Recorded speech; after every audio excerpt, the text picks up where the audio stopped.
Marcus Warner remembers the season when his marriage wasn't bad, it just wasn't great. So he went to work to try to figure out what's wrong here. And here's what he came up with. We had what we call a joy gap in our marriage, and that is, a joy gap is simply the amount of time between moments when you share joy together. And what I found was that I was not doing things on a daily basis that let my wife know that I'm happy to be with you. We weren't sharing that, looking in each other's eyes and having that sparkle. We weren't sharing that touch, sharing those things. There wasn't a regular feature of our marriage, and I had no expectation that it should be, and did not realize that this joy gap in our marriage had gotten quite so big. This is Family Life Today. Our hosts are Dave and Ann Wilson. I'm Bob Lepine. You find us online at FamilyLifeToday.com. So is there a joy gap in your marriage? And if there is, how do you fix it? We'll talk with Marcus Warner and Chris Corsi about that today. Stay with us.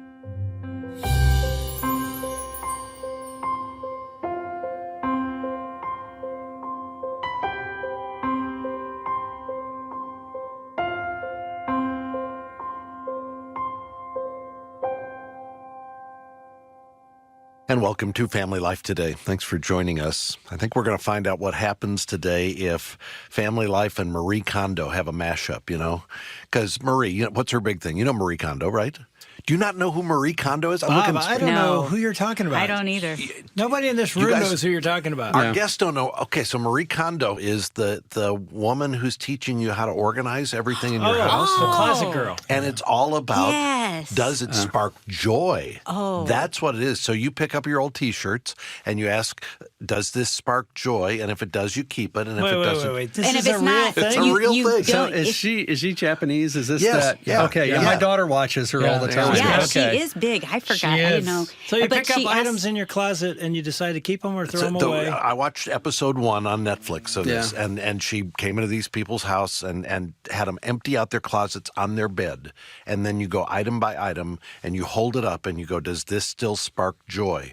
And if it does spark joy, you keep it. And if it doesn't, you say thank you to it It's for almost serving like you me. bless it for serving And you. then you put it in the pile so it can Now, bless somebody. you don't do this with your spouse or your kids, do you? That would be pretty tragic. That would be pretty tragic. That's season 2. We're talking today about sparking joy in marriage, the 4 habits of joy-filled marriages, and we've got the authors of a book by that name who are joining us, Dr. Marcus Warner and Chris Corsi. Marcus, Chris, welcome to Family Life Today.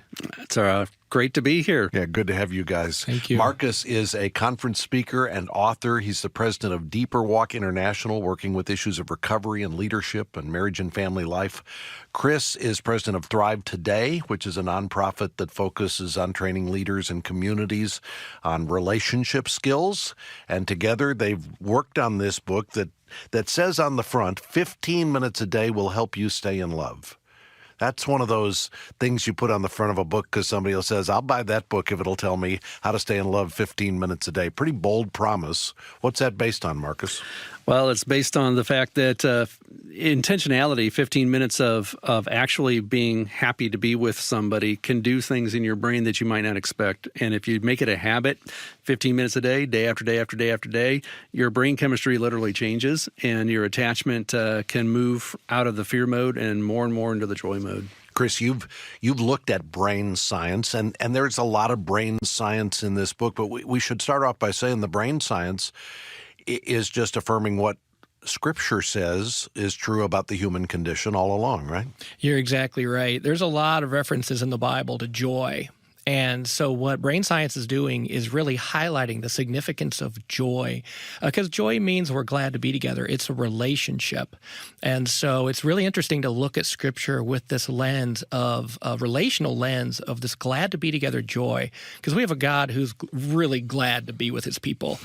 And so it's good to see brain science really starting to highlight that, wow, our brain works best when joy is there, when joy is present. Yeah, I found it fascinating as I picked up your books. I feel like I'm with two brainiacs today, right? Is that what you guys are? Absolutely. Just think of us like that. Yeah, that's it. There we Yeah. No, I mean, it is interesting. I haven't seen a lot of marriage books that start with the brain science and how our brain works and how that affects your relationships and your marriage. So talk about this, how the brain works, brain science, and even the motivator that sparks something good in your marriage. Well, in the 1990s, all this brain science came out because technology had advanced where they could now scan the human brain while people are alive. They didn't have to wait till people died. And so what happened is you could see really how the brain works, and you could actually observe changes in the brain as well over time. And this guy by the name of Dr. Alan Shore out of UCLA just spent a lot of time in a library pulling together all this brain research. And as we looked at all this research that came out, he highlighted something very significant about the brain.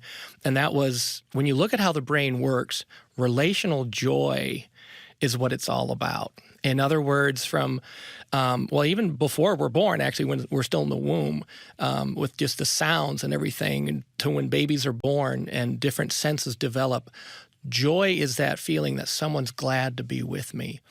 And so we looked at joy really is like the best motivator for the brain. In other words, if you want to build a really good brain and develop a really good brain, what you need to have present, one of the very important ingredients has to be this glad to be together, where you are the sparkle in my eye, and I show it with my face and my voice tone and my body language and so forth. So just looking at how significant joy is on a human brain really impacted Marcus and I as we started to try to figure out, okay, how can we share this news in a very useful resource where people can actually not just talk about joy, but build some joy in their marriages? Well, what you're describing is the wedding day. When a couple Yes. looks at each other, all you see is joy emanating from one another and love and anticipation of the future. And Dave and I have been working with couples for 30 years. And then we find this couple that's been married maybe 15 years, and there's no joy. So what happened? Well, what happened with you, Marcus? Because 11 years into your marriage, you had a no-joy evening with your wife, right? Yeah, absolutely. I was a pastor and decided we were going to do the date night thing. And our first 3 date nights ended in fights.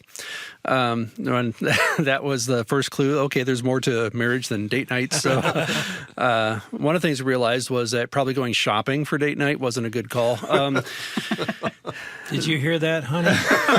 Yeah. So at dinner one night, my wife starts giving me the image that's in her mind of feeling like she's in a cave. There's like bars in front of the cave, and that I'm outside and basically ignoring her and occasionally throwing her scraps. And you can tell that the tears are starting to come for her as she's telling me this. And I am so detached from my right hemisphere, completely in the left part of my brain, that I'm getting angry as she tells me this. I'm not feeling compassion. I'm feeling like, here I am taking you on a date night. You don't understand the sacrifices I make for you. You don't understand the priority I'm putting in this. And you feel like you're getting scraps, right? So I'm getting angry as while she's pouring out her heart, wanting to feel me to feel compassion. And all of a sudden, she said, wait a second. I said, what? She said, Jesus just showed up in my picture. I'm like, what do you mean? And she said, he just unlocked the gate and let me out. And she goes, I don't know what this means, but I feel different. And I was still mad, which kind of shows you where my emotional maturity was at that particular point. But what had happened was that what we call a joy gap in our marriage, and that is a joy gap is simply the amount of time between moments when you share joy together. And what I found was that I was not doing things on a daily basis that let my wife know that I'm happy to be with you. You know, looking in each other's eyes and having that sparkle. We weren't sharing a touch, sharing those things wasn't a regular feature of our marriage. And I had no expectation that it should be. and did not realize that this joy gap in our marriage had gotten quite so big. And it was shortly after that we began discovering the brain science that put words and language into what we were experiencing and began to give some tracks to run on to begin repairing that. So did you just, the next day go, oh, I need these practices in my marriage, and I'm going to look and bring a sparkle back, and I'm going to touch her hand and that whole thing? Or take us on the journey of the brain science that really impacted your marriage. Sure. Well, I didn't know any of this brain science at that point, so we hadn't learned it yet. I discovered it in a different context, began bringing it in, and all of a sudden when we understood the importance of joy, and I realized, okay, so what I'm after in my marriage is actually joy, it just changed my whole paradigm. Because before, when my wife and I would have a fight, I'd go into what I call my mental man cave, and I just, go into this room and I would sit here and feel sorry for myself and tell myself, how unlucky I was that, I had a wife like this. Instead, now I began to realize actually what has happened is that half of my brain has shut down and is not working. And so now when I am tempted to go into that mental man cave, I have a very different paradigm, and that is my task now is to get my brain completely back online. So how do I get my brain re-engaged so I can act like myself here? Because actually, if I think about it, I'm not acting like myself right now. I've turned into a different person. So learning the brain science gave me some terminology to put to this and said I have a on-off switch in my brain, and when it goes off, I turn into a different person. I don't act like myself, and I can't find joy. I can't find appreciation. I forget why I like you. I forget why I even got married to you in the first place. So I'm going to have to do some things in those moments to get that switch flipped back on so that I can once again even feel appreciation. I can and feel curiosity and feel some of these things. So it was a journey to get there. But how do you do that? I mean, if you're sitting around going, I would rather watch ESPN than talk to my wife. I'm not feeling any joy. I'm kind of isolated. How do I flip the switch? Yeah, I think every listener is like, tell me how to flip the switch. Yeah, right. Exactly. I actually don't think my switch works. I've flipped it and flipped it. No, I'm thinking a lot of us think that. I've tried, it doesn't flip. So how do I do this? Well, one of the best ways to do this is by focusing and remembering the good stuff. So appreciation is what we call packaged joy. And so if my wife and I are in an off space, one of the things that will help once we quiet would be to remember, think about, and share what were some special moments, what were some good things from your day. So, for example, every evening in my household, my wife and I will do an exercise that's in this book. We call it Happy and Sad. And we do this with my sons. So what were 3 things from your day that were good? All right. So, I had this great moment. I met some new friends and we got to talk about joy. And so I'd share the 3 things, and then we would talk about, what made us sad from the day as well. But for every sad thing, we have to do 3 joyful things, 3 good things. So when that switch is off, just doing this exercise, it's remarkable. At the end of the day, dinner time's stressful, like our family's switch is probably flickering. But after this exercise, the switch is on, everybody's engaged, we're smiling, we're laughing. So the goal, if you can take a little bit of time, even if it's just 3 minutes, to think about, talk about, and feel the good stuff and notice, wow, how are you feeling as you just remembered that fun getaway that we had on the beach? It's amazing what can happen. The goal is, though, I have to feel it. So I'm not necessarily having to go get out the photo albums and say, let's remember a fun thing we did together. If I just talk about what's brought me joy today, whether you've been involved in that or not, you're saying that kind of opens up the whole joy capacity and it starts to happen between us? Yes. So if I'm offline and my wife is online, I can even just think about those good things from my day. But what happens is when you share it with your partner, you get more mileage out of it. In other words, the switch is kind of brighter, so to speak. So my goal would be, I want to get my switch on. And then my goal would be for my wife and I, okay, now let's talk about some shared moments. And so that's just going to give you more mileage in that joy moment. And let me add to that, too. In our book, we give a very concrete answer to your question, which is how do you get the switch back on? And that is that you disengage and you acknowledge that I am disengaged. But you use your disengagement to try to find 4 things, right? Curiosity, appreciation, kindness, and eye contact. Cake. C.A.K.E. I liked all your acrostics in the book. All right. He's an acrostic That's guy. how my brain There works. you go. It's like I can't remember anything without him. So it's like, and so that's why we have that in there, is that you notice that when your switch goes off, I lose all curiosity about you. And partly because I think I have you all figured out. Right. So in marriages, that's really common. It's like, I already know what you think about this. I already know how you feel about this. I have no curiosity about what you think because you always do this and you never do that and whatever. So I have no curiosity. So if I don't have curiosity, my switch goes off and I need curiosity to get it back on. So one of the things I do when I disengage is I'm looking for, is there anything I can be curious about here? And let's use some curiosity to re-engage. Second one is appreciation, which is really where Chris has been camping out here, because appreciation, whether it's for that person or not, helps to get your circuit, what we call your relational brain circuits back on. And that gets your switch back on. So one of the things I've actually done is I've created an acrostic off of my wife's name of things that I appreciate about her. So that it helps me immediately in that moment say, no, remember what you appreciate about her.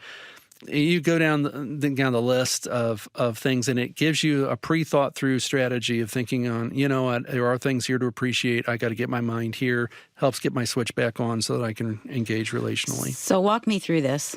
Dave and I really struggled around our 10-year anniversary. Our 10-year anniversary was a little bit like your 11-year date. Yeah. There you go. So let's say I go back and I think these are the things that I used to appreciate Dave. I could see myself opening a picture album and thinking, oh, he used to be blah, blah, blah, and he used to be blah, but now, Right. You know what I mean? How do we get out of that? Because I'm thinking, he's none of those things now. I think a lot of people could say that. Well, the good news is God designed our brain that it can update. And so when this joy part of our brain is on, you can update. And so it says, yeah, this is how it feels, but maybe this can change. So even trying to build some joy in the present, actually, and noticing, how do you feel right now? You just spent 5 minutes together doing this fun joy exercise. Now let's talk about, how does it feel? If I were in your shoes right now, what would I be thinking? What would I be feeling? And so the moment you do something that's joyful, but then you kind of pay attention to it and go, oh, well, that was fun. That basically is like putting some cement into that memory for your brain, going, oh, this is good. This is really good. So it's actually letting your brain update when you start to notice, hey, this was meaningful. This was special. I really enjoyed what you shared about me. That made me feel loved.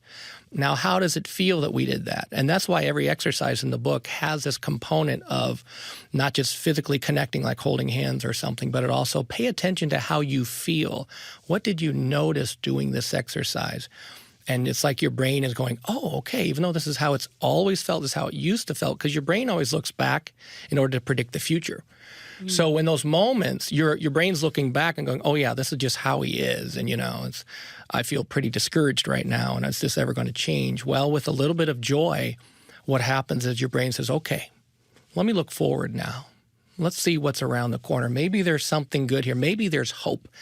And the moment you get hope into the equation, that's a really good thing to have. Yeah. Well, and there's two other points I'd make on that. First of all, whenever you're doing an appreciation exercise, we have one firm rule, and that is there's one forbidden word whenever you do appreciation, and that is the word but. Okay, you can't say, I really appreciate it when you did this and when you used to do that, but you don't do this anymore. You're not allowed to say that when you share appreciation with people, because obviously it pulls the rug right out from under it. It also does it for us. But if you find yourself in your mind having a lot of these buts, that becomes an opportunity for prayer. Because now what you do is you take that to God and go, what perspective do you want to give me about this thing that I'm feeling about my husband right now? And I find that the devil wants to give us a narrative, and the Holy Spirit wants to give us a narrative. And where we have those problems with our spouse is often where those narratives collide. And without realizing it, because the devil's narrative feels true and there's evidence to support it, I don't realize how fully I've bought into that narrative.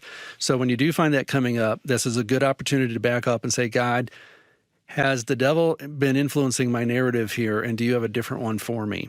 And that gives me an opportunity to begin rethinking what's the way you want me to look at this. And then when I do talk to the person, don't use the word but when you're sharing appreciation. Tell me this. I'm thinking to use the on-off switch. What do you do when you feel like the circuit board is shut off? I'm trying to flip on the switch. I realize I'm off. I'm discouraged. I'm mad, and there's no joy. And I'm supposed to right now flip the switch and be curious and be appreciative and I can't. I'm stuck. Even if you're talking to your 7-year-old, they're like, no, I don't want to. I'm just stuck. It's almost like the power board is disconnected or been shut down. And how do I get out of that rut? For some people, they're high energy responders. Some people are low energy responders. So if you're a high energy responder, it might help to go walk, go move. People, will notice if they go for a jog, they actually find that it helps to get them back into relational mode pretty fast. Or for some people, they're overwhelmed by stimulation or noise, so they have to go find a nice quiet place with some soft music, and then they can actually do the C.A.K.E that Marcus was talking about. And with kids, for example, my oldest son, who's 9, his switch 99.9% of the time will come on if we can make him laugh. So if we're silly, if we can remind him of a funny moment, like his switch will come on quickly. But if we just tried talking to him when that switch is off, like, oh, come on, buddy, let's try to remember something, it's not going to go well. But if we can playfully interact with him, that'll work. Now, that wouldn't work for my 7-year-old. My 7-year-old would not respond well to that. He would just get annoyed. So for my 7-year-old, he needs the low energy. So I might sit with him, and then I might share some stories about some fun moments that we've had together. And in a short amount of time, it will actually help to warm up that circuit. But your brain works according to patterns. So whatever I'm used to, that is what kind of becomes my natural state. So when couples are going through the exercises in this book, at first they find it's a bit of an uphill climb. It's work because they're used to the switch being off. But what surprises them is if they're building some joy and they're feeling some joy and they're actually starting to smile, your brain starts saying, hey, this is good. If your brain says, I like how I feel when this happens, then your brain wants to do it again and again. But if our switch is off and we're just trying to talk it through, your brain's going to say, this is not fun. I don't enjoy talking with my wife when our switch is off and we're talking about the finances or whatever those buttons are. Your brain just says, I want to avoid that, and therefore I want to avoid her. So the goal is spark some joy, and you got to do it, for a while. That's why we say 15 minutes a day to start. Just get the joy growing. So what's the first step? If we're talking to a couple today and they would say, we're kind of in the doldrums, just blah, we're not mad at each other, there's not a lot of desire, a lot of joy in our marriage. We want to jumpstart it, 15 minutes. What do I do tonight? What I would have them do is actually pick an exercise and do an exercise. Here's an exercise I would do. My favorite exercise is what we call 333 appreciation. And this exercise started because my wife, when it was time to go to bed, her mind would race and race and race for up to several hours. And we discovered when we were first married that I'm a light sleeper. So those nights where she's up and her mind's racing and she's tossing and turning and, maybe worrying about something, neither one of us got much sleep. So with this brain science in mind, I was like, let's try an exercise. And the first step of this exercise, we're laying in bed, so we're cuddling. And the first step is we share 3 things from our day, 3 highlights from the day. Here's what was good from my day. And so we're cuddling, and I share these 3 things. And then Jen, my wife, shares her 3 things. And we're already breathing a little easier, okay? And then the next step is 3 qualities I appreciate about my wife. And so I'll say, Jen, I really appreciate your heart for hospitality. When our friend came over for dinner, you're so in your element, serving and making our guest feel welcomed. And I really like that about you. So, and I would name, again, 2 other qualities I appreciate about her with examples. And now, even though there's another step here, this would be the step for my wife. I could literally feel her body relax. After I shared my 3 things, what I appreciate about her, physically her body would relax. She would breathe deeper. She was calming down. It was noticeable. And then she would share her 3 things about me. And then the third is 3 qualities we appreciate about God. So I might say, I really appreciate God's presence. I really felt like God was with me today when I was feeling overwhelmed with this work stuff. I just took a few minutes and I prayed, and I just felt like God was seeing me and hearing me and understanding me. And I just, that meant a lot to me. I like that Emmanuel is God with us. And then I'd, come up with 2 other qualities I appreciate about God. This exercise would take us, less than 15 minutes. And consistently, every time we would do this exercise, my wife would fall asleep within 10 to 15 minutes.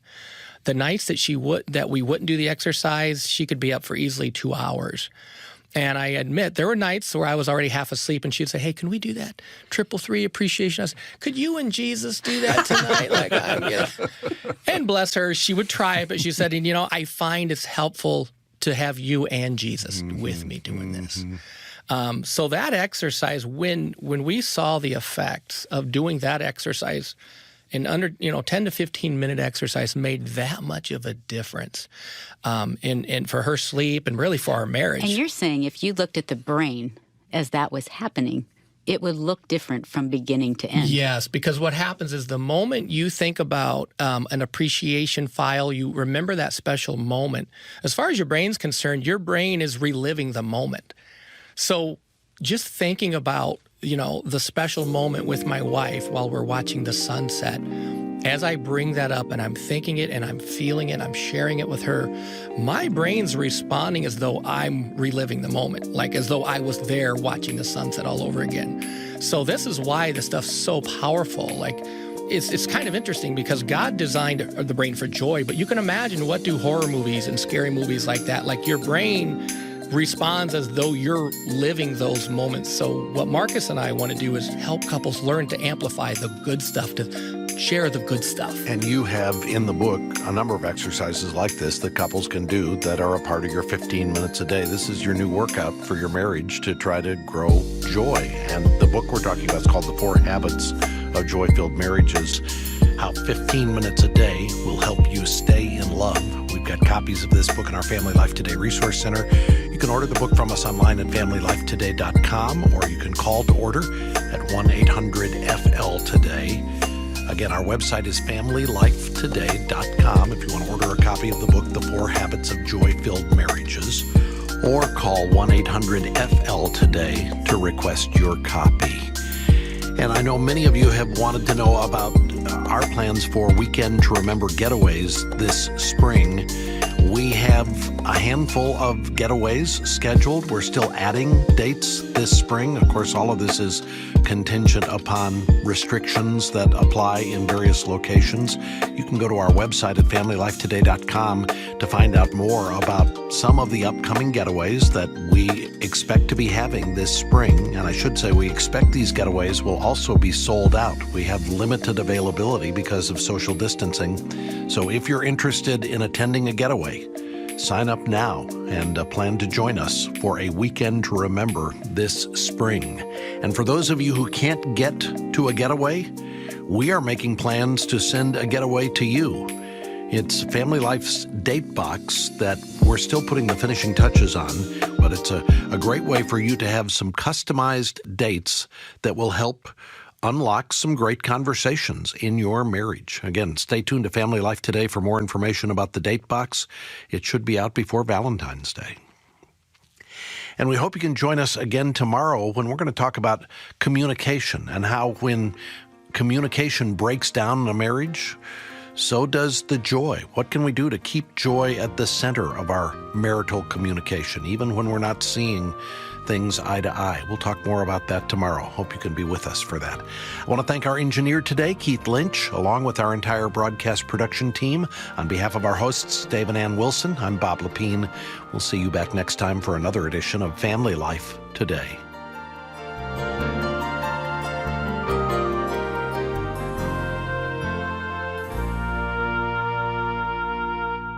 Family Life Today is a production of Family Life of Little Rock, Arkansas, a Cru ministry.